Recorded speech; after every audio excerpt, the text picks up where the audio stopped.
ओम शांति। जिसे ड्रामा की नॉलेज स्मृति में रहती है, जो ड्रामा को समझता है, जानता है, सही ढंग से जिसने ड्रामा को समझ लिया है, तो वो जरा सी भी उसकी स्थिति हिल नहीं सकती है। वो हलचल में नहीं आते हैं, क्योंकि उन्हें मालूम है कि ये ड्रामा में नूंदा हुआ है, या ये ड्रामा की भावी है, या जो भी हो रहा है वो एक ड्रामा है। इन सब चीजों को प्रैक्टिकल अनुभव भी करना पड़ता है। ऐसे हम कह दें हम तो ड्रामा को जानते हैं, पर हलचल में आ जाएं, रोने लगे और उलाने देने लगे, कंप्लेंट्स करने लगे कि ऐसा क्यों हुआ, ऐसा नहीं होना चाहिए था, ये सही नहीं है, क्यों नहीं ऐसा किया, क्यों नहीं वैसा किया, ये सब जो प्रश्न है ये ड्रामा की नॉलेज नहीं है तब है। और जिससे ड्रामा की नॉलेज है वो ये प्रश्न नहीं कर सकता कि ऐसा क्यों हुआ, ऐसा नहीं होना चाहिए था। जो हो रहा है ड्रामा की भावी, जो कुछ भी था ड्रामा की भावी, क्योंकि वो नूंद गया।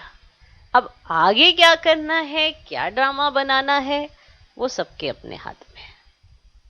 बाकी बहुत सारी चीजें आपके कर्मों पर मान नहीं, चारों तरफ होने वाली एक्टिविटीज पर भी निर्भर करती है। आप चाहेंगे अभी हम बाहर निकल के घूमने फिरने चले जाएं, तो ड्रामा ये अभी नहीं कह रहा है।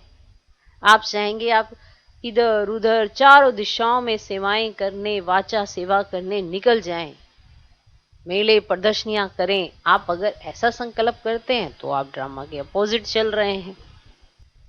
तो आप प्रश्न उठाएंगे, आप क्वेश्चन उठाएंगे, और आपके प्रश्न आपको ही हलचल में लाएंगे, क्योंकि आप ड्रामा की भावी को समझ नहीं रहे हैं। अगर समझ रहे हैं तो ऐसे प्रश्न आ नहीं सकते, ऐसा क्यों, ऐसा क्या। अगर कोई शरीर भी छोड़ देता है तो ऐसा कह नहीं सकते कि क्यों छूटा, नहीं छूटना चाहिए था, अगर आप ड्रामा को अच्छी तरह से समझते हो। तो भले कैसी भी परिस्थिति हो, अर्थक्वेक आ जाए, धंधे में घाटा बढ़ जाए, लेकिन जरा भी संशय पैदा ना हो। ये कहते हैं ना, अर्थक्वेक कैसे आ गया, अरे ऐसा तो होना नहीं चाहिए था, आपके साथ तो बाबा है, फिर भी ऐसा कैसे हो गया, आपका धंधा चौपट कैसे हो गया, आपका धंधा क्यों नहीं चला, क्योंकि आपके साथ तो बाबा था। लेकिन ये सब ड्रामा में नूंदा हुआ है भविष्य के लिए, माना कल्याण के लिए। तो जो होता है कल्याण के लिए ही होता है। तो पहले दिखाई या कल्याण देता है, लेकिन उसमें छिपा कल्याण ही होता है। कितना अच्छा है ना, कल्याण अकल्याण, अकल्याण। अगर अ को अलग कर दें, कल्याण को अलग कर दे, तो अ की नॉलेज जिसके पास है उसके लिए सब कुछ कल्याण ही कल्याण है। तो अ का पाठ पक्का करो, ठीक। ओम शांति।